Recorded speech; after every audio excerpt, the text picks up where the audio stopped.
All right, first and foremost, I want to give all praise, honor, and glory to Yahweh, Ba'ashem, Yahushua, Ba'ashem, HaKadosh. Double honors to the elders and apostles of Great Millstone who rule well and who is worthy to be counted for double honors. And peace and salutations to you brothers out there pushing the truth wholeheartedly and sincerely and for love of the gospel. It's the brother Gabaria from Indiana camp. Come back at you and wanted to sit down to basically talk about, as I was scrolling down my timeline, I had seen this video of Putin, basically, and the title entitled it says Russia will be at war with U.S. NATO if missiles is given to Ukraine. All right, and they basically was just going into like how it was all in Russian. I don't speak Russian, but they had subtitles where you can read, and but even that just showing you that these other nations are ready for war. All right, that's what type of mindset we're in right now. That's what type of conversation is in the world right now. All right, and as I was scrolling down, I came across a couple of brothers' videos where understanding that all must be fulfilled. And war is part of that. War is part of the scriptures that must be fulfilled, man. So when the scripture says wars and rumors of wars, and how it talks about the other nations shooting missiles onto the whore and destroying her, that's all has to be fulfilled, man. All right, then I got here. Here's another one that says major World War III escalation. And the brother goes into war, and then goes down and says what wars and rumors of wars. See, and these are all like within hours from each other. 16 hours ago, 12 hours ago. 12 hours ago. This one was 2 days ago. I think this was a clip.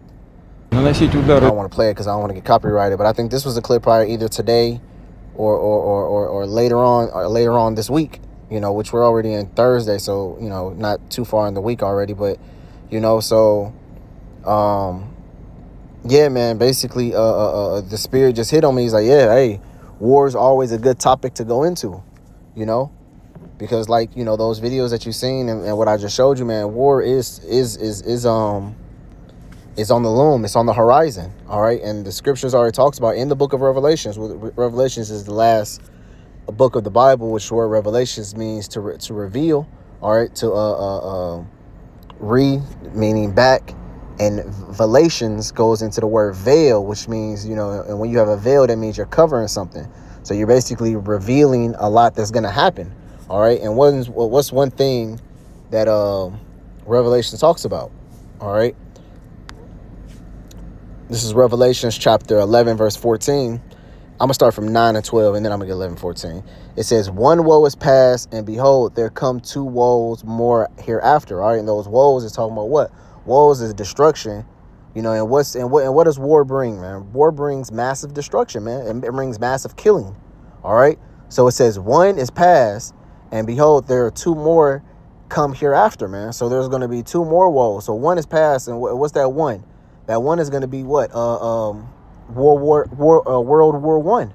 All right, World War One has already happened. Okay, and then there's going to be two more coming. All right. Then what does Revelations 11:14 says? It says the second woe is past, and behold, the third woe cometh quickly. See, now the second one has passed, and the third one cometh quickly, man. All right, but it's never going to say that the third woe has passed, because the third one has yet happened yet. All right. Because when the third World's War happened, that's when this book is going to be completely sealed. All right, because what the microchip is going to be implemented. People are going to be tried. And it's so really soon after that, man. Hey, the missiles is going to be shot over here, man. All right, and that's when you're going to get Revelations the 18th chapter play out. Okay, so after that, man, the book is going to be sealed.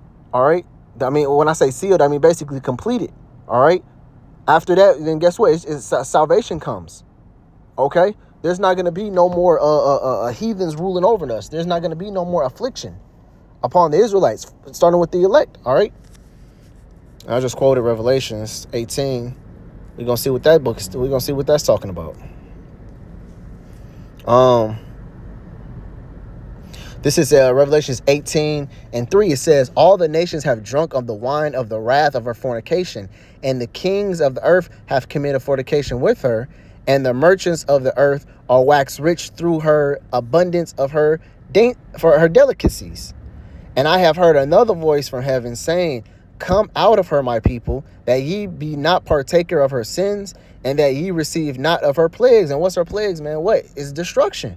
All right, because it talks about what all the nations, the other nations, basically taking part in basically selling. You know, because America is what, one big huge consumer. All right, so these other nations, they make a very high, they make a very pretty penny off the things that they sell to America. All right. So what they have all was in line with her. They was all embedded in line with America. But now guess what? They're going to be the ones who sends these missiles upon America. That's why it says, come up out of her, my people. All right. Which is talking about the elect getting beamed up into the chariot, man. All right. The Lord is physically actually going to beam the elect out of America in order to save them from the nuclear hellfire that's going to hit this place. All right. It says, verse 5, it says, for her sins has reached unto the heaven, and Yahweh hath remembered her iniquities. And this is all coming from Yahweh B'Shem Yahushua, man.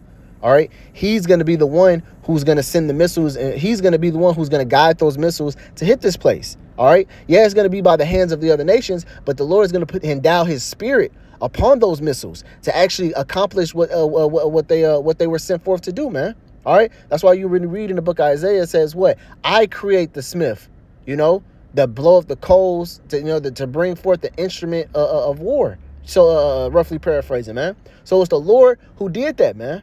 He's the one who he used these heathens to what? Create that instrument of destruction just for them to turn around and use it upon themselves, man. All right. That's what's going to be the issuing in of our new kingdom, man. The destruction of Esau Edom, the destruction of his kingdom is going to be the issuing in of our kingdom. All right. Verse 6, it says, reward her even as she rewarded you, and double unto her according to her works, man. What is America has been doing ever since it became a nation, man? It's been doing nothing but rape, robbing, and pillaging, man. The whole entire planet Earth, you know? It's been ruling it with an iron fist, all right? You have people out here saying that, oh, well, America is the greatest nation. We do this and we do that. You know, really, man, this place is a dictatorship, all right? If it's either you either get with the program or America's going to come in and run you over, man, all right? So it says, reward her as she rewarded you. And America has rewarded nothing but what? War and bloodshed, man. All right. So guess what? That's going to be returned back into America, man. Nothing but war and bloodshed.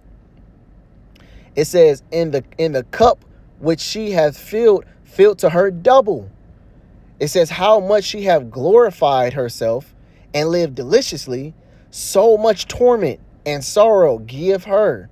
For she saith in her heart, I sit a queen and no widow, and will and see no sorrow. See, man, that's exactly how America ups itself, bigs up itself. The pride of this nation thinks it's untouchable, thinking it's never gonna go down, thinking it's gonna last forever.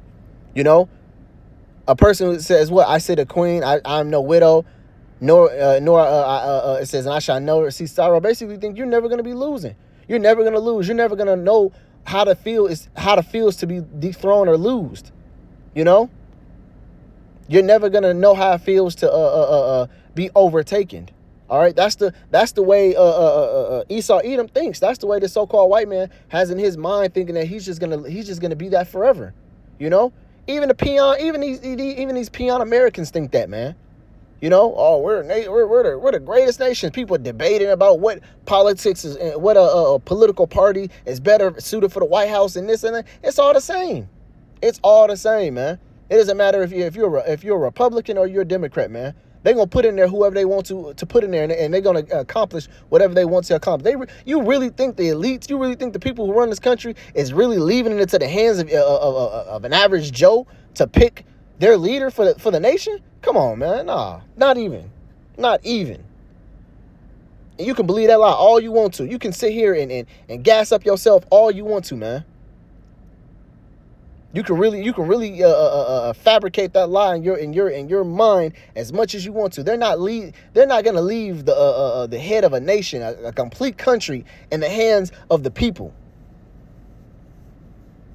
With half these people, no, never mind. Verse 8, it says, therefore shall her plagues come into her one day, death and mourning and famine, and she shall be utterly burnt with fire. For it says, for strong is the Lord Yahweh who judgeth her. It says, and the kings of the earth who have committed fornication and lived deliciously with her shall bewail her and lament for her when they see the smoke of her burning. Why? Are they mad that they just did what they just did? No. They're going to be mad. They're going to be upset from what? From they're not going to be able to make no more money off this place. That's just basically that's just basically you insulting your number one customer. Your number one customer who comes sees you every single day, who spends buku's amount of money on you. You telling him hit the road or take a hike. I don't want your business no more. And then when your number one customer start coming, guess what? The money stops coming in, man. So now you all sad about it. That's basically how these other nations look at America. Like, damn, man, we used to sell millions to billions to this place. We used to be making bank. Now what? Now what?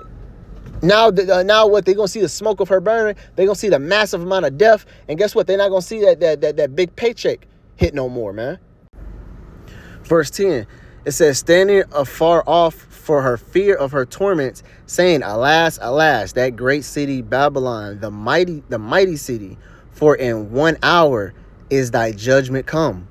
And the merchants of the earth shall weep and mourn over her, for no man buyeth their merchandise anymore. See, that's why they're going to be sad, man. That's why they're going to be upset, because no one's going to buy their merchandise. America is a one big consumer nation, man. Like I was going into. That's why you have apps like Temu, Alibaba, what else? Wish, TikTok Shop. You know, all these stores, all these apps where you can buy products from the actual consumer, the actual provider. You know, they got what TikTok Shop is what is that, Asian, some type of Asian, you know. Temu is an Asian. It's really a lot of Asian companies over there. You know, I'm pretty sure they're making buku's amount of money over here in America, man. They're making probably a billion to $1 million a day. Cause what, Americans, they know nothing else but to buy this, buy that. We know nothing else but just to keep buying. All right. That's what Americans know. We are very, very concerned. I have friends and family who just buy shit. I have an auntie right now. She just, everything she sees, all these nice glasses. She got like 20 or 30 Bluetooth glasses, Bluetooth speakers, Bluetooth rings, and like just a whole bunch of useless stuff. Bluetooth something this and Bluetooth that. You know, just to buy it just because you got it. So that's why these other nations, that's why these merchants are gonna be even the Ishmaelites, man. They come and pitch and they come and put their gas stations or they hair salons or whatever type of business they and they sell Jake everything, to fucking fake Jordans, to fucking pork sandwiches, to fake do-rags, to hats, to t-shirts, you name it. Ishmaelite might have it in their store. It's this Moabite restaurant I go to. They serve more than just Moabite food. They serve like chicken and other things too. So I had to catch myself and be like, oh, wait, Moabite restaurant, brother, what you going there for? You know, no, they serve other stuff too. It's not really, and it's really, to be honest, a franchise. It's not like an actual like Ling Ching's or something like that. It's a franchise. It's called Wings Kebab or whatever. You know, they make some pretty good kebabs, some lamb kebabs or whatever. But anyways, but when I go in there, they got what's it called?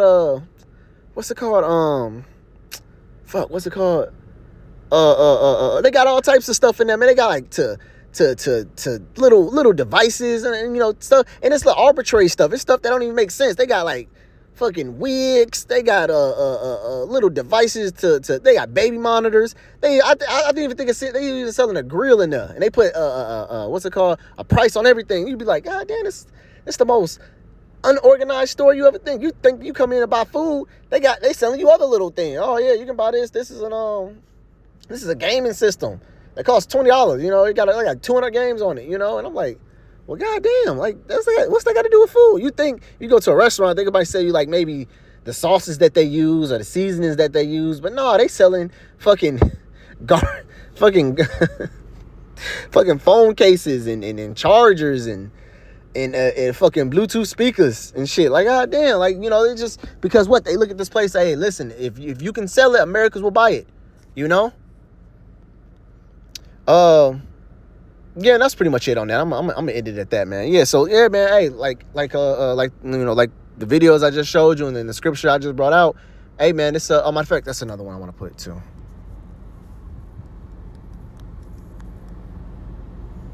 This is in the book of Isaiah. It says what?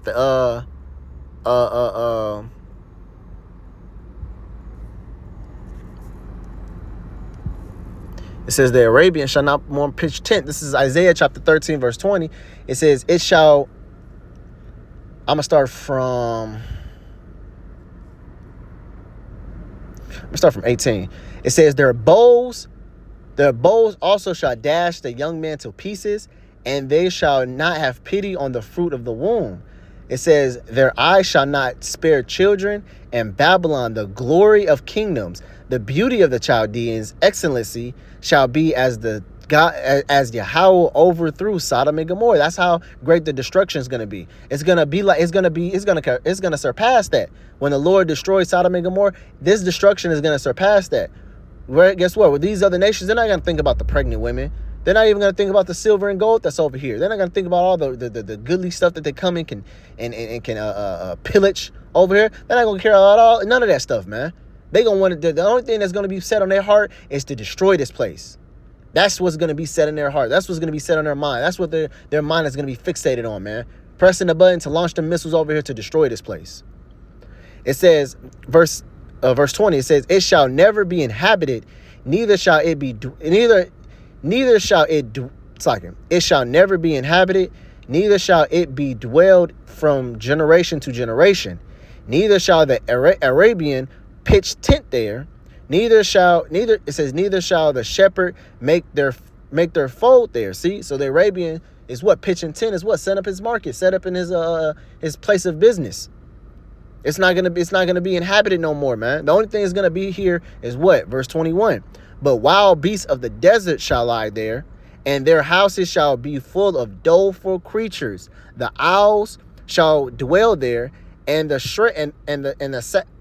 satyr shall dance there, man. Which these are all what? Desert creatures, man.